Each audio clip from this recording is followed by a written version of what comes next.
Ikhwati fillah, sekarang ini tak ada seorang pun dari kita yang tak mengenal Facebook, WhatsApp, Twitter, Instagram, ataupun media sosial lainnya.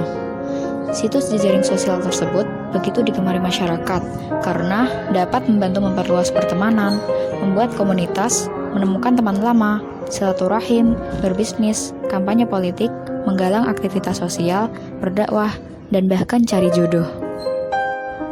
Namun, di samping membawa dampak positif, situs jejaring sosial juga ternyata membawa dampak negatif. Misalnya, seorang aktivis sosmed kerap menghabiskan waktunya untuk update status, memantau komentar, sehingga waktu belajar para pelajar habis untuk melayani Lines, Facebook, atau chatting media sosial lainnya, dan berkurangnya kebiasaan silaturahim antara kerabat ataupun sahabat. Dan salah satu hal yang paling berbahaya dari sudut pandang agama adalah semakin merebaknya budaya gibah atau bergunjing antar sesama. Allah Ta'ala berfirman dalam Quran Surat Al-Hujurat ayat 12, "Hai orang-orang yang beriman, jauhilah kebanyakan purbasangka, karena sebagian dari purbasangka itu dosa. Dan janganlah mencari-cari keburukan orang, dan janganlah menggunjingkan satu sama lain. Adakah seorang di antara kamu yang suka memakan daging saudaranya yang sudah mati? Maka tentulah kamu merasa jijik kepadanya. Dan bertakwalah kepada Allah.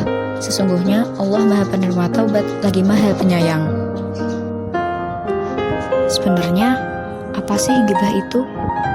Dalam hadis dari Abu Hurairah, bahwa Nabi SAW pernah ditanya, "Ya Rasulullah, mal ghibah?" Wahai Rasulullah, apakah gibah itu? Qala, "Dzikruka akhaka bima yakrahu."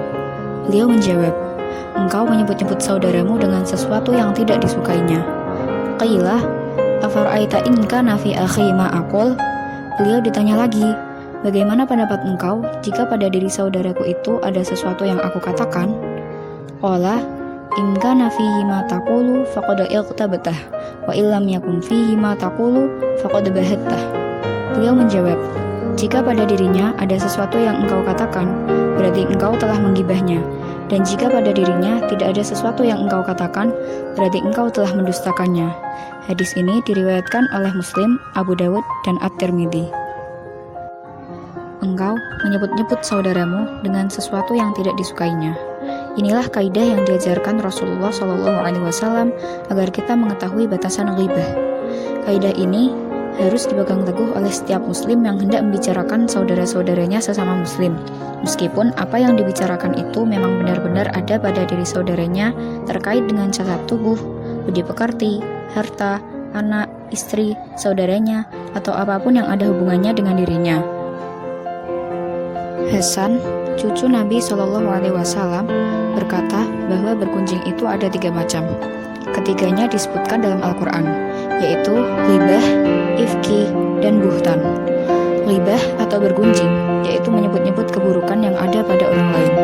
Adapun ifki atau desas-desus adalah menyebut-nyebut seseorang setelah berita-beritanya sampai kepada kita. Dan buhtan atau tuduhan yang palsu ialah menyebut-nyebut kejelekan seseorang yang tidak ada padanya. Banyak sekali bahaya yang dapat ditimbulkan dari ghibah ini, yaitu saling fitnah, saling menjatuhkan, saling tuduh, debat kusir dan namimah atau penyebaran kabar hoaks yang menimbulkan permusuhan satu sama lain, serta dapat menghancurkan reputasi dan kehormatan seseorang. Terlebih lagi jika ia mewabah di tengah masyarakat yang sakit, yakni masyarakat yang sangat jeli melihat kesalahan orang lain, tapi tidak pernah berkaca melihat kesalahan pribadi. Pun sangat garang dan sengit menghakimi kesalahan orang lain, tapi begitu bijak memaafkan kesalahan diri sendiri. Allah Ta'ala berfirman dalam Quran Surat An-Nur ayat 15, "Ingatlah di waktu kamu menerima berita bohong itu dari mulut ke mulut, dan kamu katakan dengan mulutmu apa yang tidak kamu ketahui sedikit juga, dan kamu menganggapnya suatu yang ringan saja, padahal dia pada sisi Allah adalah besar."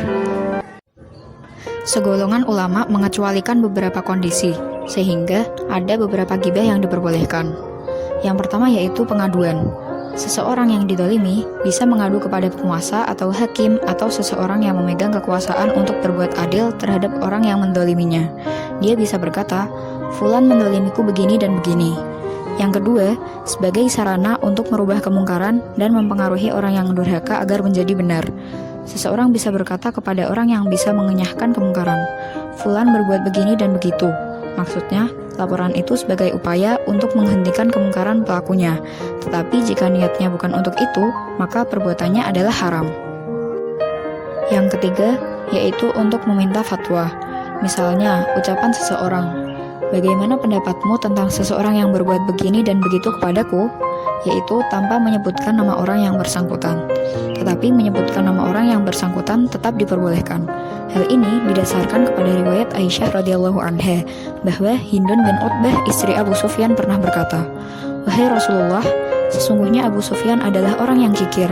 Dia tidak memberiku belanja yang mencukupi kebutuhanku dan kebutuhan anakku, kecuali harus mengambil harta darinya, sementara dia tidak mengetahuinya." Beliau berkata, "Ambillah yang bisa mencukupi kebutuhanmu dan kebutuhan anakmu dengan cara yang ma'ruf." Muttafaqun alaih. Yang keempat yaitu untuk memperingatkan orang-orang muslim dan menasihati mereka.